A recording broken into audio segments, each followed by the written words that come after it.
Você quer saber quais são os passos para a regularização de um imóvel rural?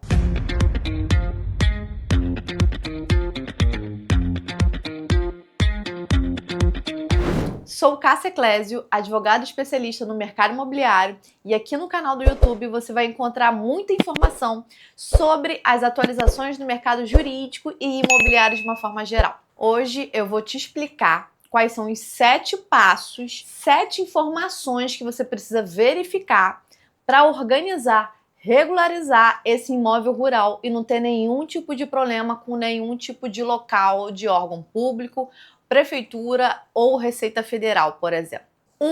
Você já deve ter ouvido falar sobre o CAR, C-A-R, Cadastro Ambiental Rural. Esse cadastro é um registro, uma organização das informações relacionadas às questões de meio ambiente e uso das terras daquele imóvel. Ele é essencial principalmente para verificar essa questão de confrontação de área de preservação ambiental, qual é o tipo de uso, como que se organiza, a metragem. Então isso tudo é verificado pelo CAR. Segundo passo essencial, verifique a necessidade de georreferenciamento do imóvel. Por que isso é tão importante? Considerando que nós temos imóveis rurais e nem sempre é tão claro a questão dos limites da confrontação desses imóveis, é nesse momento que o georreferenciamento, que se verifica a latitude e longitude do local para conseguir direcionar e separar quem é o dono daquelas terras. E o georreferenciamento é essencial e obrigatório em determinadas limitações trazidas por lei, tá? Então nós temos algumas resoluções recentes que obrigam que a partir de uma metragem específica, todos os imóveis rurais precisam passar por esse procedimento, principalmente porque atualiza e organiza qual é a metragem desse imóvel. Atualizando a metragem do imóvel, isso organiza também em relação aos negócios jurídicos relacionados a esse imóvel. Então, compra e venda, locação, inventário, tudo isso se correlaciona, porque esse georreferenciamento é uma informação importante que consta lá no cadastro do imóvel, no cartório de imóveis.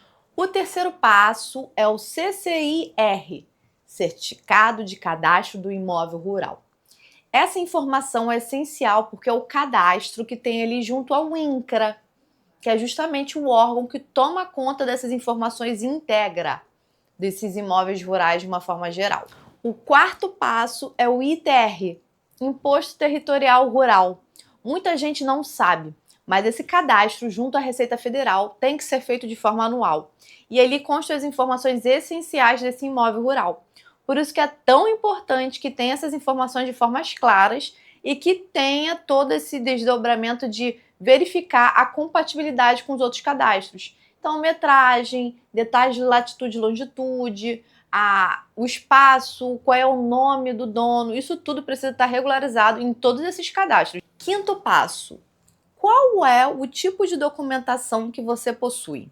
É de posse ou propriedade? Além disso, é o que? É um documento simples como de gaveta, é uma escritura pública, é um inventário, é um usucapião? Qual é esse tipo de documentação? Isso é importante ser verificado porque é a forma de regularização desse imóvel. Se ainda está em posse, isso precisa constar dentro desses cadastros e fazer o procedimento de regularização para se tornar o proprietário. Depois de proprietário, analisar e organizar todos os cadastros desse imóvel para ficarem compatíveis. Sexto passo.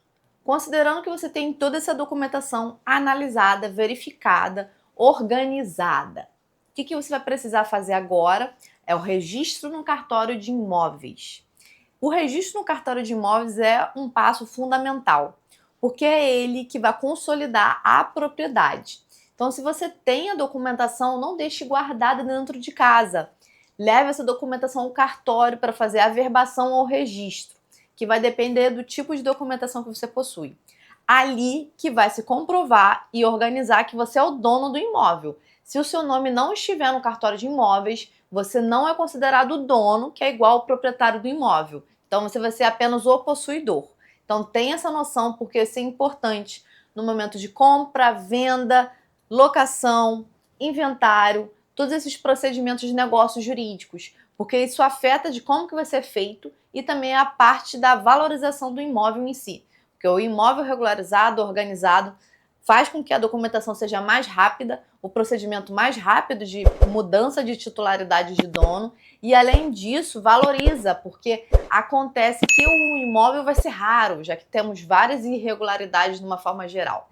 Sétimo passo.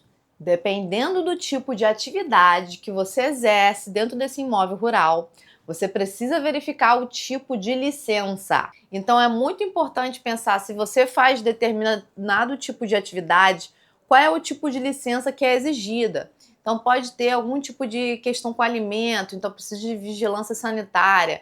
Pode ter alguma questão específica do uso do espaço, do solo, precisa de uma licença ambiental diferenciada.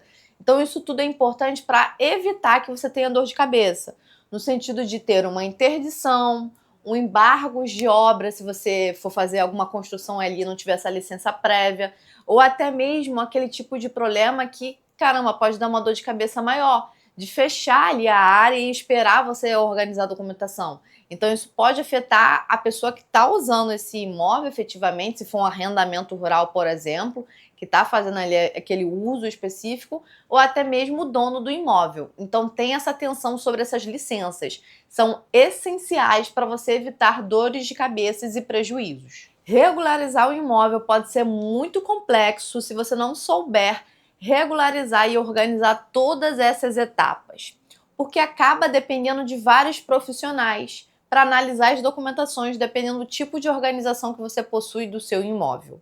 Então procure profissionais especializados, advogados, engenheiros, arquitetos e corretores que possam te auxiliar na organização dessa documentação. Se você quer saber mais sobre o assunto, eu, enquanto colunista da revista Na Prática Ambiental, trouxe um artigo específico para falar sobre isso.